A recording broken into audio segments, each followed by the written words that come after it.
Hello everybody. Today's first review will be of the movie Jumper. I guess, funny story, I probably said this in a previous video, but when I was going through my older videos to figure out which reviews I'd done, I was actually surprised that I'd done The Day After Tomorrow and The Happening, seeing as this came in the same movie set, as you can see, as both these movies, so I was actually kind of surprised that I hadn't done Jumper. And I double checked, so if somebody else finds a video on there for some reason, or maybe YouTube took it away, I don't know why they would do that, but anyway, we're gonna review it now because I'm pretty sure, double check, that I haven't done this movie yet. So this movie starts out with a man telling about all the places he traveled in one day, which were a lot, which wouldn't be possible, obviously, with normal travel, so something's going on. He has a flashback to when he was younger. He gets this girl, Millie, a gift. His bully comes up and throws it out onto the frozen pond. David is the guy's name. He goes to retrieve the gift, falls through the ice. He then jumps to the library. So he has some sort of ability that allows him to jump from place to place, which is important to the movie for sure. We find out that David's mom left when he was 5 and his father is abusive, or at least that's kind of like the picture we're painted. That obviously his father is kind of like a deadbeat dad, and obviously gets angry with him quite a bit when he goes home. His father seems to be the angry type. So then David slowly begins to get control of his power. He goes back to Millie's house, leaves a snow globe on the swing, and then he runs away to New York. His powers begin to grow stronger. He's able to jump to places from his memories, so if he can think about it, like the memory and the location, he's able to jump there. He then robs a bank at the age of 15. NSA agents come to the bank asking for the tapes and names of everyone who has a safety deposit box at the bank that David has robbed. We then go to David as an adult now. He is living in New York. Another man sees him jump at the bar. We're not sure who this man is yet. It turns out that other people with the same power are being hunted down by these so-called NSA agents that are looking at the bank robbery. One of the agents gets a call about a lead in the bank. The NSA agent's name is Roland. He is already in David's apartment when David comes back from doing what he does during the day because he doesn't really have to do much. Roland questions David about the bank and how he robbed it without using any doors. Roland attacks David, asking who is helping him.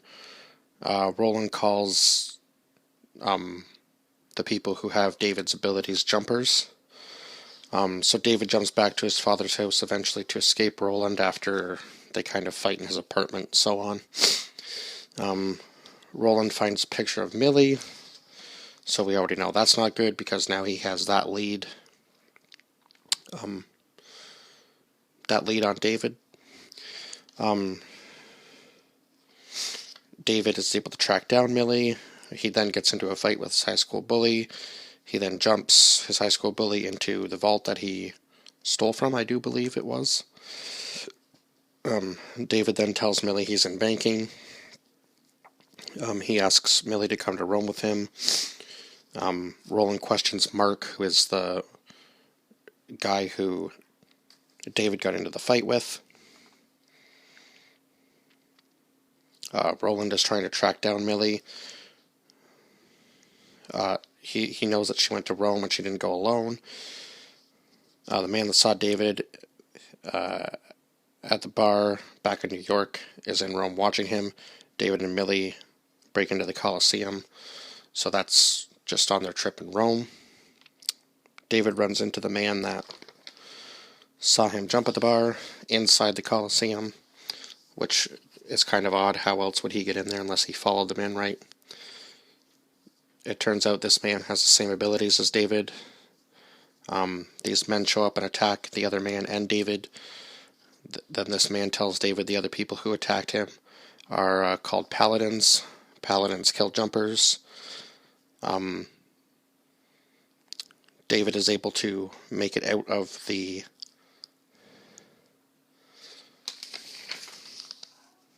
Colosseum with, I put Citadel here for some reason. Don't know why. Anyway, him and Millie make it out, and the cops end up grabbing David because they've seen him inside of the Colosseum. So they take him into custody.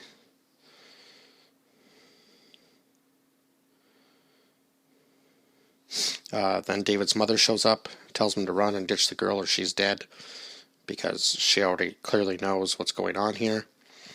David takes Millie back to the airport. Roland is told that David...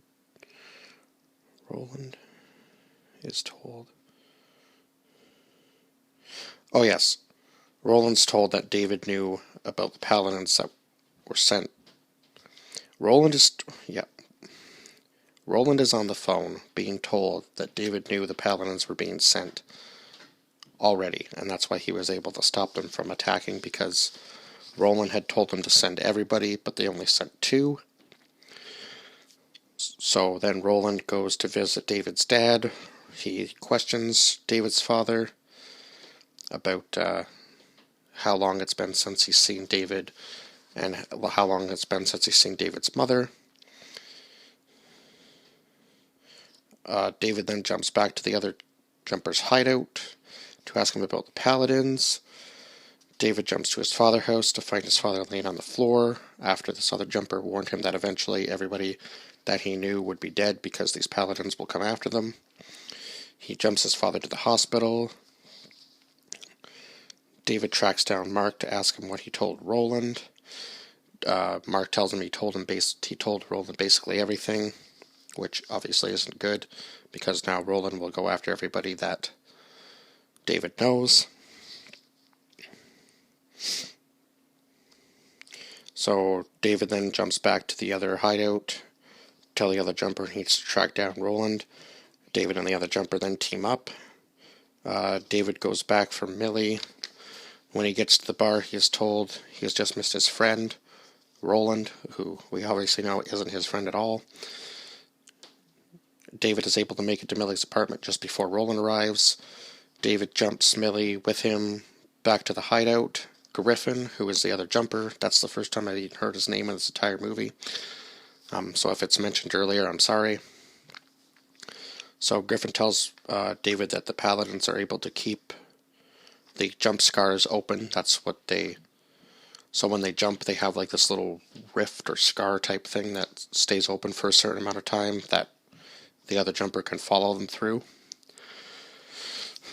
So anyway, the paladins have this machine. They're able to keep the jump scars open and they can follow them through. That's the only way the paladins could do it, I guess, is by keeping the jump scars open.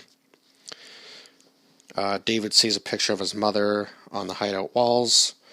Griffin is able to attack Roland. A fight between Griffin and Roland breaks out. Griffin jumps back with the machine, and then Roland is able to pull Millie back through Griffin's jump scar. Griffin goes to arm a bomb to take back and wipe out Roland and his army. But David tries to reason with him, saying that they have to save Millie. And Griffin kind of tells him he has to make sacrifices, because Griffin already made his when, I guess, the paladins killed his parents when he was 5. So that's why Griffin has been going after them for so long. Anyway, David then jumps the bomb and Griffin follows. Griffin and David begin to fight each other. Eventually David wins. He leaves Griffin behind. He then goes back for Millie. Roland is obviously waiting with his paladins. So they are able to trap him, but then David is able to jump Millie's whole apartment room. He jumps it once into the river, and then he jumps it again back to the library, and then he jumps Roland to this cliffside cave, I guess, and leaves him there. Anyway, at the end of the movie, he is able to find his mother, and he discovers that his mom is a paladin, so basically his mother will be chasing him his entire life, too. And that was the movie. So yeah, I guess I'm kind of 2 years late with this review, because I should have done it when I did the Day After Tomorrow and The Happening, but I'm doing it now. I would probably give this movie about 6 out of 10. I mean, as far as the CGI and stuff goes, I would say that most of it probably holds up against some of even today's movies. But this movie takes so long to get going, it seems. I remember there being a lot more action in it, but I guess it really doesn't pick up until basically about the last 20 minutes of the movie. There's just all the action scenes are just kind of packed into the very end of the film, unfortunately. So I felt like this was kind of a longer watch, even though the movie's only about an hour and a half long. But yeah, that I would say is the only downfall of this movie. It just seems like forever for the action to pick up, unfortunately. Other than that, this is an okay film. I would recommend watching it. It still has a good storyline, but don't let the 6 out of 10 deter you from going to see this movie. Or, well, I guess you can't really see it because it wouldn't be in theaters anymore anyway. But just watching it on, or streaming it, whichever, on whatever platform it's on, if you can do that. What else was I going to say? Oh, one of the funny things in this movie, though, was one scene where David is following Griffin, and his shirt is either covered in blood or wet, and then all of a sudden it changes, and there's nothing on his shirt, and then it changes back, and there's something on his shirt again. So they messed up there, but that's okay. I mean, little things like that happen, and I guess they didn't pick up on it when they were putting the final movie together, so that was just kind of a little funny tidbit there.